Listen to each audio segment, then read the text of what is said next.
Hello and welcome back to the channel. I'm going to be sharing an awful story with you all. This story is it's a terrible thing that has happened to these two women.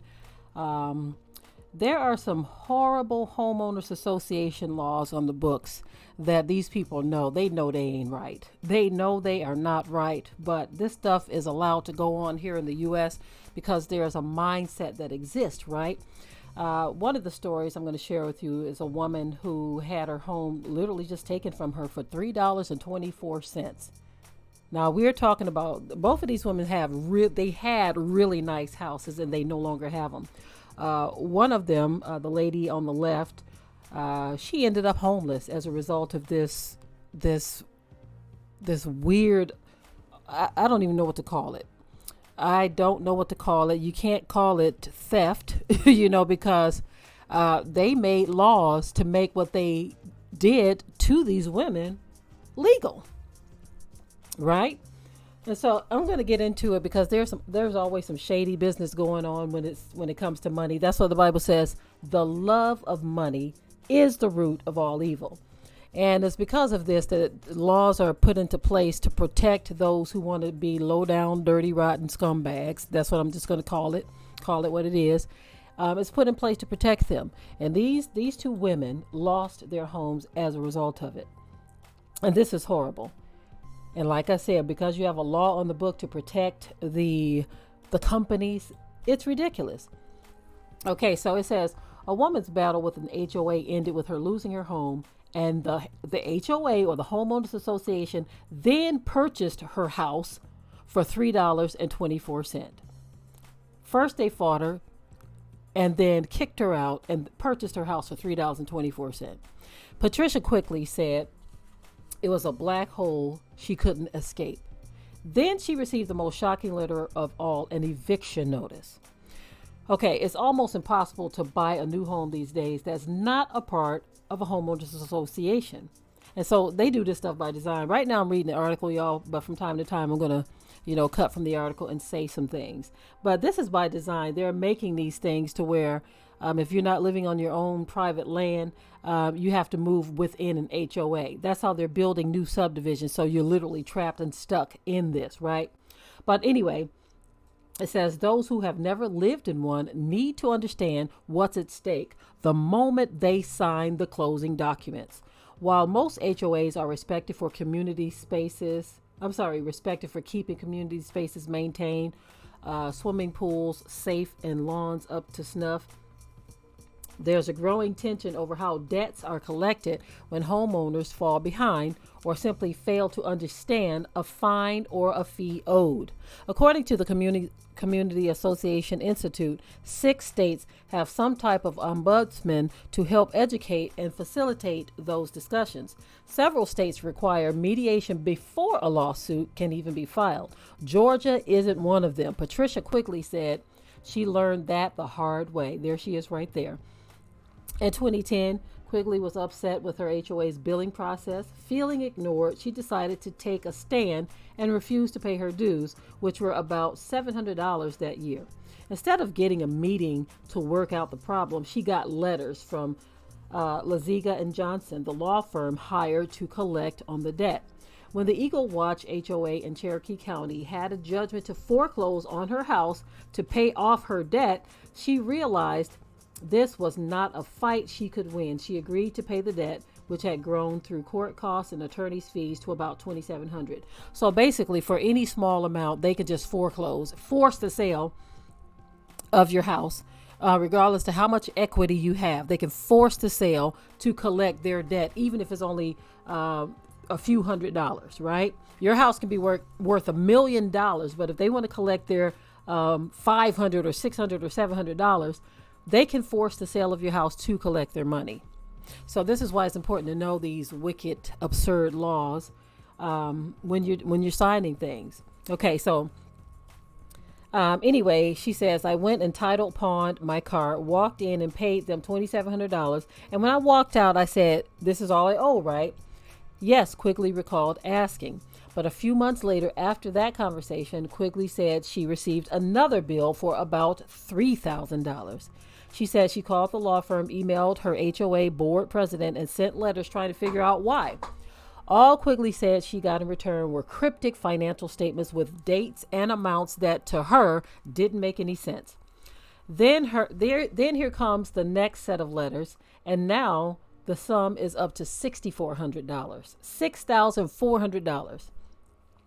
Quigley later learned that there were post-judgment legal fees and an 18% back interest that she owed. Okay, the payments she had made for subsequent HOA dues were credited to her past due bills, not current assessments. So even after paying $9,000 in 4 years, she was still somehow behind on her dues.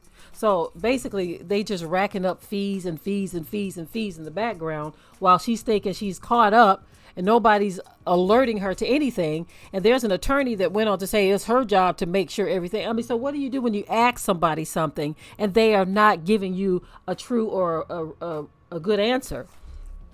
So anyway, Quigley said it was a black hole she couldn't escape. Then came the most shocking letter of all. Okay, so that part was already up top there. Sadly, Quigley turned to anger when she realized that her HOA had purchased her home through foreclosure for $3.24 a year before she was evicted.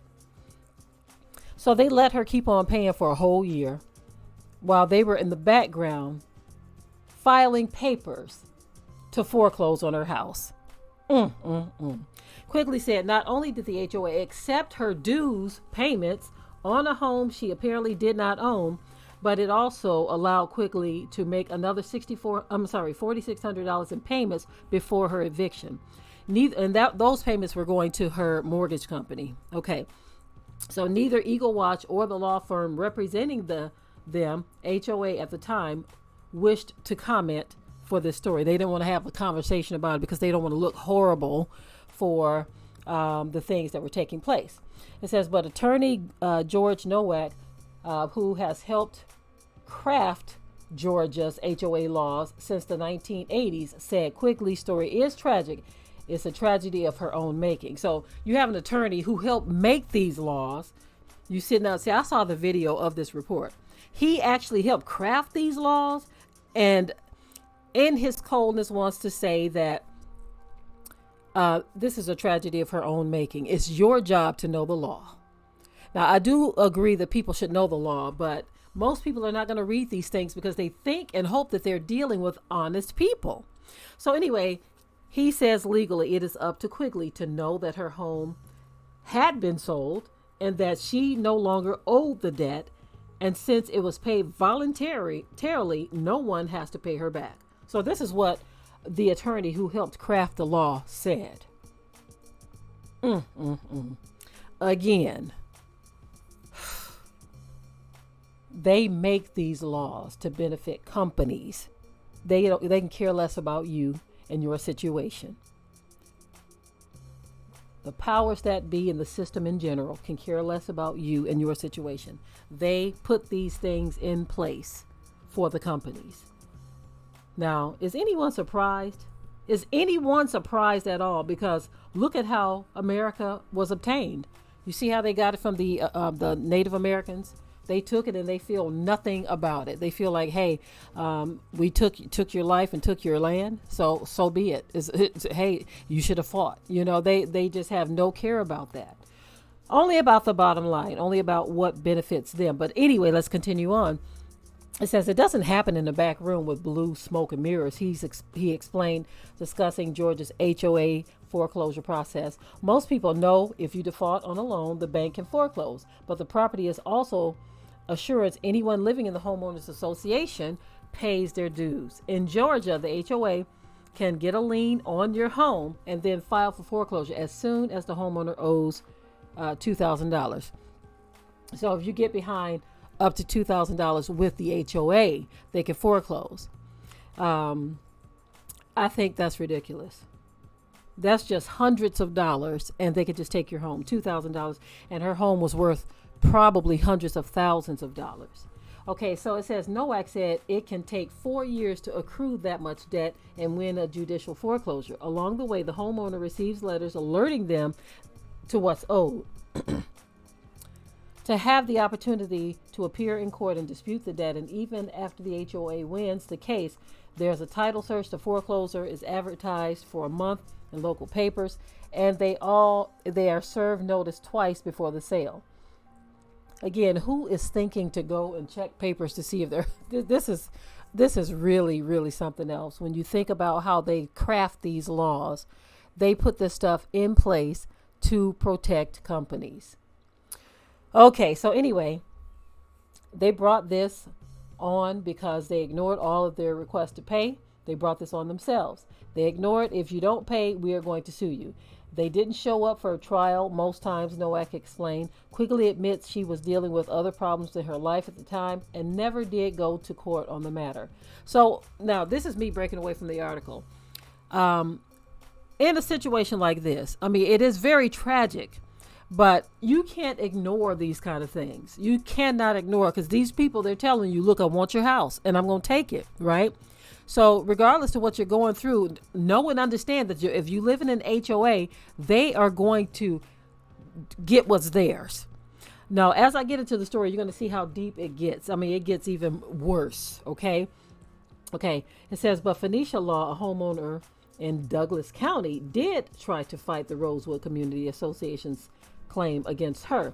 When they garnished her bank account, she said she was unemployed. Now, this is her right there, Phoenicia Law.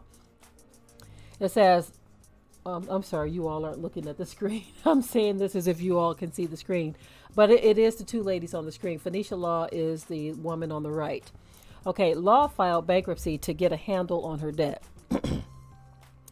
But when it felt like the only people getting paid were the lawyers and bankruptcy trustees, she decided to work out a payment plan through her board directly. Her debt was a mix of assessments and maintenance violations, and somewhere along the way, she had questions about why the HOA was charging certain fees. Law says she asked questions, but no one cared to give any answers. When the HOA filed a lawsuit against her to collect, she disputed the debt. Among her questions was, why was she being charged late fees for a payment she clearly kept trying to make? The envelope was going to the HOA's address, but kept being returned for no further reason. Court records say Law's dispute arrived one day too late to be considered. Wow. But Law says there's more to that ruling. Law says the first time she tried to file, the documents were denied because they were scanned copies, not the originals. Law was living out of town and had faxed a response to her needs for help. She then had the documents delivered overnight with guaranteed delivery. She says it wasn't her first response, but answers to follow-up questions that arrived late. Actually, they didn't arrive at all, according to Law. She didn't even try at that point to respond because it felt like the HOA's attorneys were using tactics of discouragement, knowing she couldn't afford one on her own. After she lost the case, she was told to mail her settlement payment of $41.27 to the exact same address as before. This time, the checks didn't come back. Where is the fairness in the process? So basically, they were returning her payments before. But when it was time to pay this amount here, I mean, they were denying her letters before. But when it was time to receive a payment, they took that. Okay, we did reach out to Rosewood Community Association to see if they had any comment on Law's case. A spokesperson for the neighborhood said it was a written statement that they do not communicate with third parties regarding homeowners' information or accounts. Attorney Nowak said that we have to evaluate fairness not just in the eyes of the homeowner, but also the entire HOA community. While it's portrayed as cold and you're taking advantage of the homeowners, it's the exact opposite. People who don't pay their assessments are having everybody else in the community subsidize them, Nowak said. Georgia law fiercely protects an HOA's right to collect with what's owed, but neither of these women's deny their debt. What they do have a problem with is the inability to mediate and ask questions when a disagreement arises. CAI which lobbies for legislation to protect the rights of community associations, says it prefers some type of dispute resolution to costly litigation and made it a legislative priority in 2019. So, it doesn't appear that the woman on the right lost her house, but she tried to fight all of the fees, and she lost that fight and had to pay the fees. Even though she was trying to contact them, they would not receive her correspondence. But when it was time to receive the payment, it was mailed to the same address. That was pointed out in the news feature on this. They said they rejected her letters, but they accepted her payment at the very same address. So somebody was intentionally not accepting her correspondence. Anyway, the article goes on to say that several states with ombudsmen's or dispute resolution options don't cover arguments over assessments, but Quigley and Law say that was never at the heart of their complaints. A lot of times people can't afford to fight. They just walk away. And Law, who after saving her home from foreclosure decided to move away and put the house on the market. So the woman on the right, she just said, look, I'm out of here. I can't deal with this mess, She says, I love this house. She said, I just have not felt like I owned the home because of the HOA. As for Quigley, the HOA sold the house. Get this, y'all. This is the tripped out part right here. This is the tripped out part. It says, as for Quigley, who's the woman on the left, the HOA sold the house to an employee involved in her foreclosure. According to public documents, Legacy Investment Properties, LLC, a company that didn't even legally exist at the time, bought the house for $1 and a portion of the profits. The woman behind the LLC, she also reactivated her real estate license and then sold the home to a new family 7 months later. Y'all hear how low down and dirty and cold that sounds?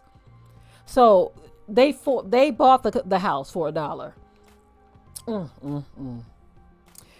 Okay, it says the HOA and law firm recouped their money. The LLC likely made some, but Quigley ended up homeless, losing tens of thousands of dollars in equity.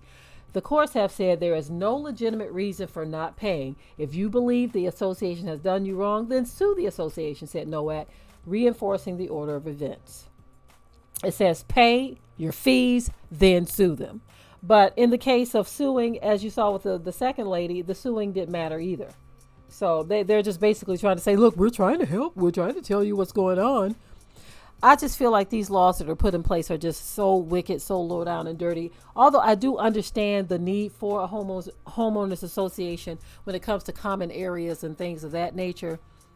But I just don't understand the process of how they could just snatch a person's home and go through all of this low down, this cold nonsense and just literally take away a person's livelihood, taking away their equity, taking away something that they've invested in for a long time.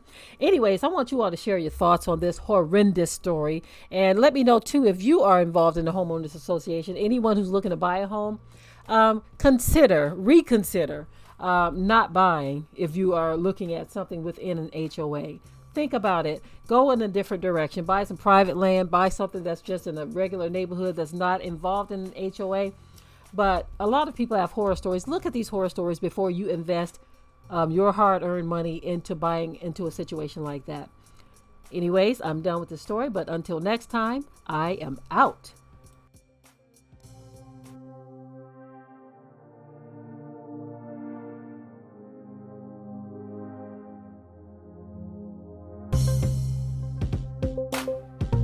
Be sure to ring the bell to be notified of new uploads on this channel, and also comment, share, like, and subscribe.